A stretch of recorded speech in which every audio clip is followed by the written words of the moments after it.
ST बसच्या ticket दरवाढीवरून राजकारण चांगलंच तापायला सुरुवात झाली। विशेष म्हणजे उपमुख्यमंत्री अजित पवारांनी सुद्धा तिकीट दरवाढीस विरोध दर्शवलाय। तर तिकीट दरवाढ तात्काळ मागे घेऊन सर्वसामान्य आणि गोरगरिबांना दिलासा द्यावा अशी मागणी काँग्रेस नेते आणि माजी विरोधी पक्षनेते विजय वडेट्टीवार यांनी केली। एसटी बसच्या तिकीटची वाढेवाढ जर परिवहन मंत्र्यांनी केली नाही असं ते म्हणत असल्यास राज्याचे उपमुख्यमंत्री अजित पवारांनी दरवाढीला कशासाठी विरोध केलाय? मग तिकीट दरवाढीचा निर्णय कुणी घेतलाय? या परिवहन खात्याचा वाली कोण असा सवालही वडेट्टीवार यांनी उपस्थित केलाय।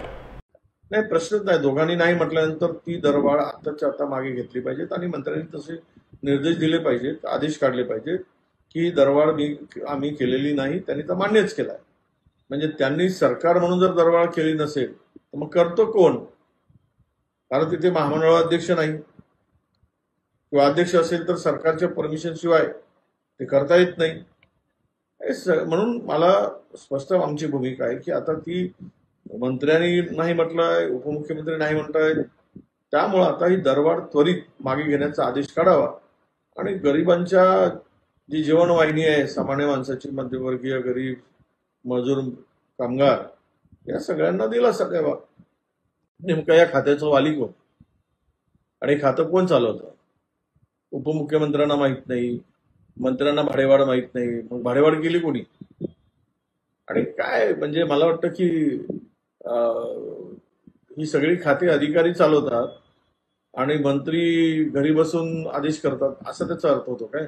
म्हणजे हा सगळा सरकारमध्ये चाललेला मला वाटतं हा पोरखेळच आहे आणि ही गंमत जम्मत जी असते तशी गंमत जम्मत सरकारमध्ये चालली की काय असं आता वाटायला लागलं। कुठल्याही प्रकारचं गांभीर्य नाही आणि जर हा निर्णय अधिकाऱ्यांनी घेतला असेल तर मग त्या अधिकाऱ्यावर कोण कारवाई करेल?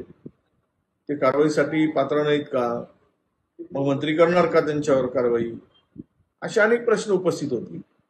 म्हणून मला वाटतं की अंगलट आलं की मी नाही म्हणायचं, चांगलं झालं की श्रेय घ्यायचं, अशी दुपट्टे भूमिकेतून हे सरकारचं एकूण कामकाज सुरू आहे असं माझं मत।